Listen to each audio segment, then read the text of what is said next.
আমরা সবাই অবহিত, জুলাই গণ অভ্যুত্থানের প্রেক্ষাপটে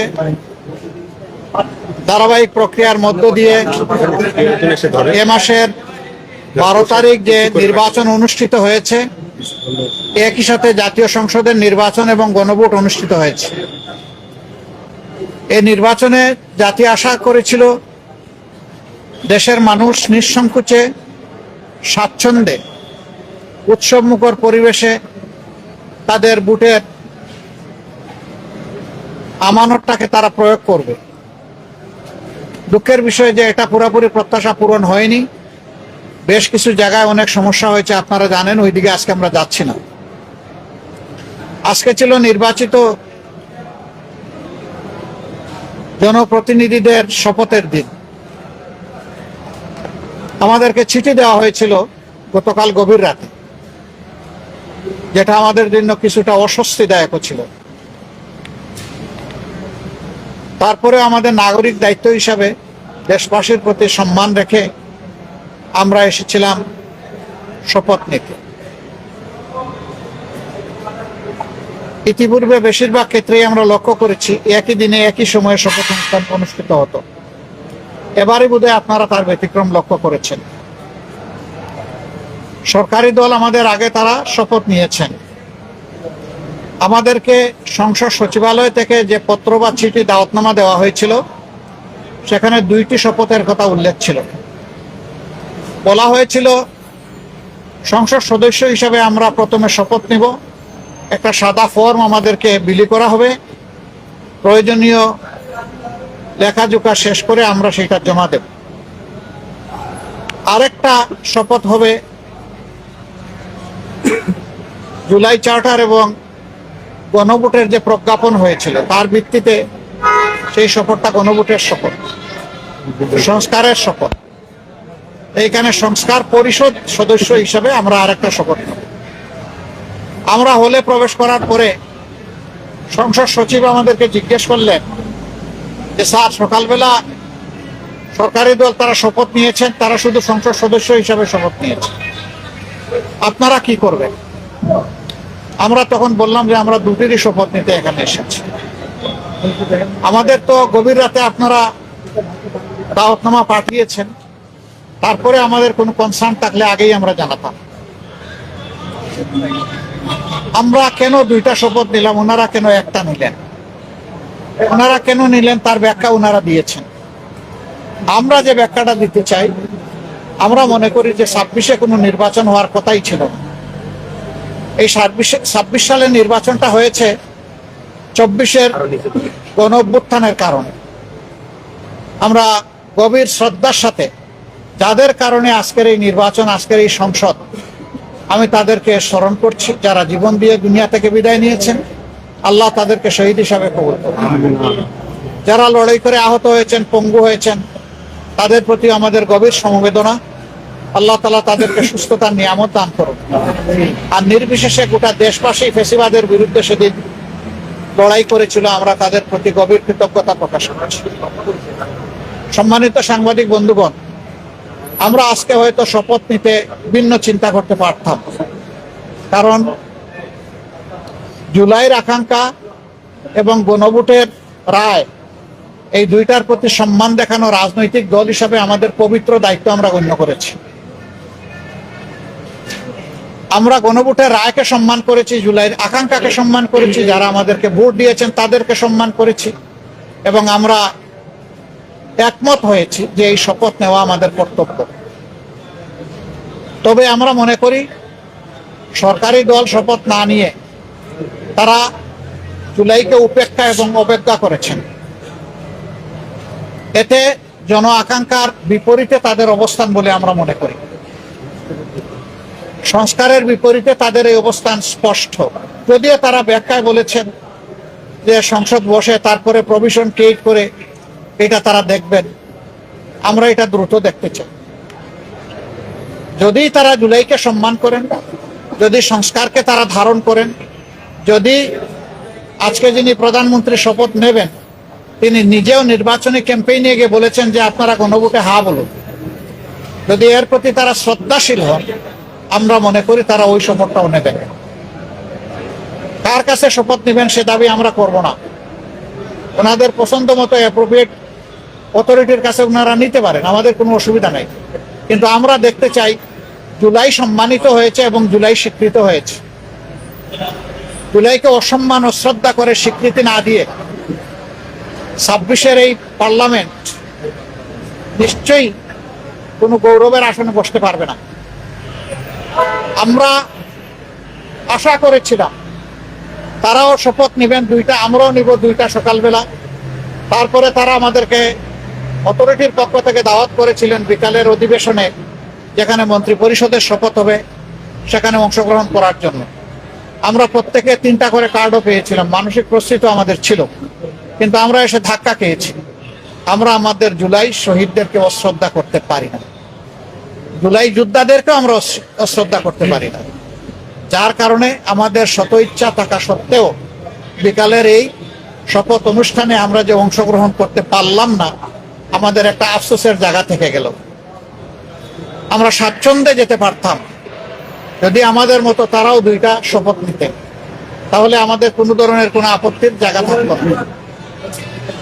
আজকে আমরা যারা শপথ নিয়েছি, আমরা নির্বাচনী প্রক্রিয়ার সময় জামাতে ইসলামের পক্ষ থেকে বলেছিলাম যে আমাদের কেউ যদি সংসদ সদস্য নির্বাচিত হন অথবা আমরা যদি সরকার গঠন করি কেউ মন্ত্রী হন, তাহলে আমরা সরকারি প্লটের সুবিধা নেব না এবং ট্যাক্সবিহীন গাড়িতে আমরা চড়ব না। আমরা আজকে আবার পুনর্ব্যক্ত করছি, আমাদের এই সিদ্ধান্তে আমরা অবিচল এবং অটল। আমরা এটা নিব না, এই সুবিধা। এছাড়া বাকি কতটুকু না নিয়ে পারা যায় সেটাও আমরা দেখব। আমরা সরকারি দল হতে পারি না, এই নিয়ে আমাদের কোনো আফসোস নাই। আমাদের আফসোসের জায়গা পরপর 3টা নির্বাচন ধ্বংস হয়ে যাওয়ার পরে জাতি বড় আশা করেছিল, যেভাবে উৎসব মুখর পরিবেশে তারা অনেকে ভোট দিয়েছেন, ঠিক তাদের ভোটের প্রতিফলনটা হবে যখন ফলাফল প্রকাশ হবে। কিন্তু সেখানে অনেক কিছু ঘটেছে, সেটা অন্য এক সময় আমরা বলবো। যার কারণে জাতির এই উৎসব ফল প্রকাশের সাথে সাথে মিলিয়ে গেছে।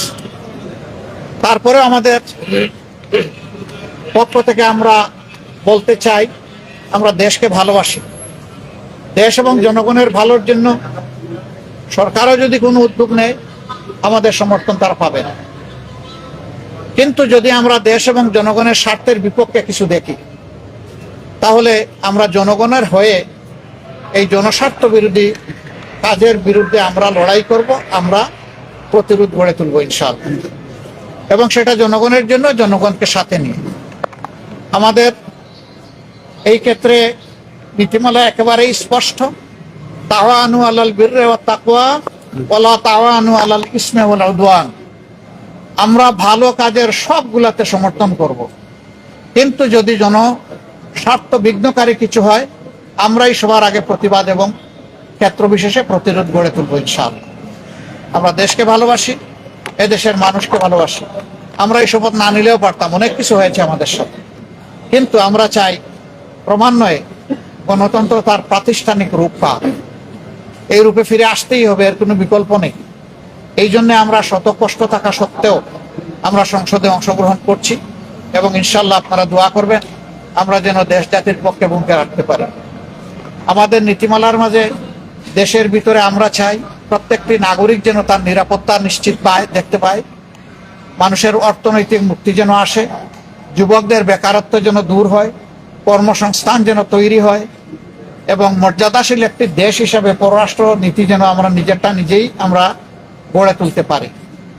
বিদেশের সকল সভ্য দেশের সাথে আমাদের আন্তরিক এবং বন্ধুত্বপূর্ণ সম্পর্ক থাকবে, পারস্পরিক শ্রদ্ধা এবং সমতার ভিত্তিতে ইনশাআল্লাহ। আমরা গভীর পরিতাপের সাথে লক্ষ্য করছি, নির্বাচনের রাত থেকে, আগে তো কিছু ছিলই, বিশেষ করে নির্বাচনের রাত থেকে বাংলাদেশের বিভিন্ন এলাকায় ব্যাপকভাবে আমরা এখন যারা বিরোধী দলে আছি তাদের পক্ষে ভোট দেওয়ার কারণে, নির্বাচনী কর্মী হিসাবে কাজ করার কারণে, সমর্থনের কারণে নারী পুরুষ নির্বিশেষে সকলের উপর ব্যাপক হামলা হচ্ছে। আমার জানা মতো সবচেয়ে বেশি হয়েছে হাতিয়ায়, কিন্তু কোনো জায়গায় এটা থেকে বাদ পড়েনি। আমরা সরকারি দলের কাছে দায়িত্বশীল আচরণ আশা করি। আমরা আহ্বান জানাবো এখনই সেটা বন্ধ হওয়া উচিত।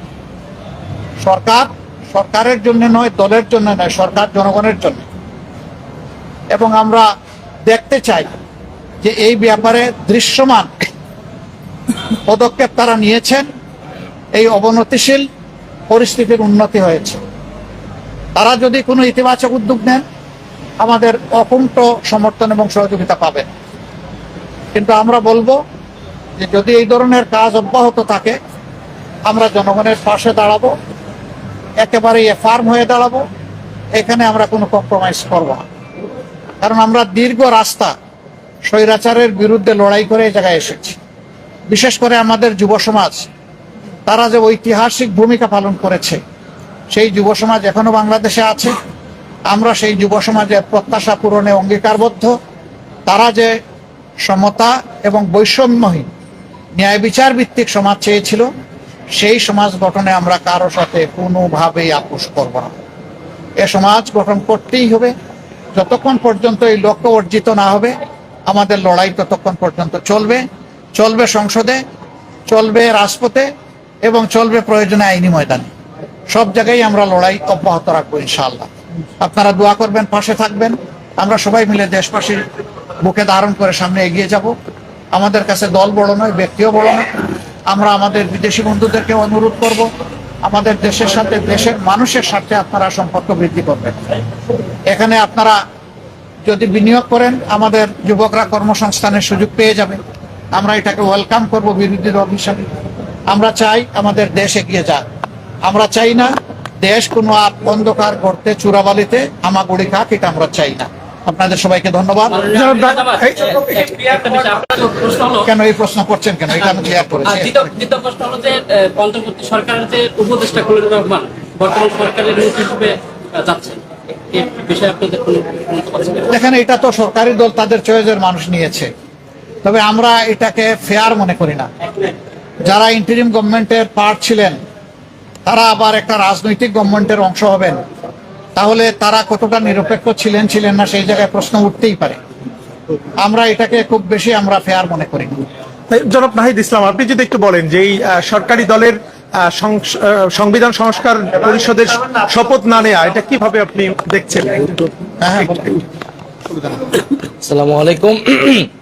আমরা মনে করি যে আজকে সরকারি দল হিসেবে তারা যে সংবিধান সংস্কার পরিষদের শপথ নিল না, এটা গণভোটের যে গণরায় এসেছে হ্যাঁ পক্ষে, সংস্কারের পক্ষে, সেই রায়কে বৃদ্ধাঙ্গুলি দেখানো হয়েছে এবং প্রতিশ্রুতি ভঙ্গ করা হয়েছে। সরকার গঠনের প্রথম দিনই যারা প্রতিশ্রুতি ভঙ্গ করলো, তাদের কাছ থেকে এই দেশ জাতি বা আমরা কি আশা করব, সেটা সবার মনেই প্রশ্ন তৈরি হয়েছে। এবং এটা শুধু রাজনৈতিক প্রতিশ্রুতি ভঙ্গ নয়, এটা কিন্তু আইনি সংকট এবং জটিলতা তৈরি করেছে। কারণ গণভোট যেই আদেশের ভিত্তিতে হয়েছে, যে জুলাই জাতীয় সনদ ব্রেকেটে সংবিধান সংস্কার বাস্তবায়ন যে আদেশ, সেই আদেশে সুস্পষ্টভাবে লেখা আছে যে জনগণের যে সার্বভৌম অভিপ্রায় জুলাই গণঅভ্যুত্থানে হয়েছিল, যার ভিত্তিতে সংস্কারের আকাঙ্ক্ষা, সে অনুযায়ী গণভোট হচ্ছে। এবং গণভোটের যদি হ্যাঁ পক্ষে রায় আসে, তাহলে শপথ হবে একই অনুষ্ঠানে। সুস্পষ্টভাবে আদেশে লেখা আছে, একই অনুষ্ঠানে নির্বাচিত যারা সংসদ সদস্য হবে, তারা সংস্কার যে সভা, সংস্কার পরিষদের সদস্য হিসেবে শপথ নিবেন এবং একই ব্যক্তির কাছেই তারা শপথ নিবেন এবং পরবর্তীতে কার্যক্রম আগাবে। ফলে আজকে যে তারা শপথ নিল না, এটা কিন্তু তারা সিগনেটরি ছিল। হ্যাঁ, তারা এটাতে সাইনও করেছে, জুলাই সনদ, যার ভিত্তিতে হচ্ছে পরবর্তীতে আদেশ হয়েছে। এবং এই আদেশটাকে কিন্তু তারা মেনে নিয়েছে, গণভোটকে তারা মেনে নিয়েছে, গণভোটে তারা অংশীদার ছিল। ফলে যেই ব্যাখ্যা তারা দিচ্ছে, এই ব্যাখ্যাটি একেবারেই গ্রহণযোগ্য নয়। কারণ গণভোট বলতেছে সংবিধানে নাই, গণভোট জিনিসটাই সংবিধানে ছিল না। গণভোটের বৈধতা হচ্ছে সেই আদেশ। ফলে সেই আদেশ সবাই মেনেই আমরা এই নির্বাচনে এবং গণভোটে অংশ নিয়েছি। ফলে এখানে একটা আইনি এবং সাংবিধানিক সংকটও তৈরি হলো। আমরা জানি না এটা কিভাবে মধ্যে শপথ পাঠ করে এই সংকটের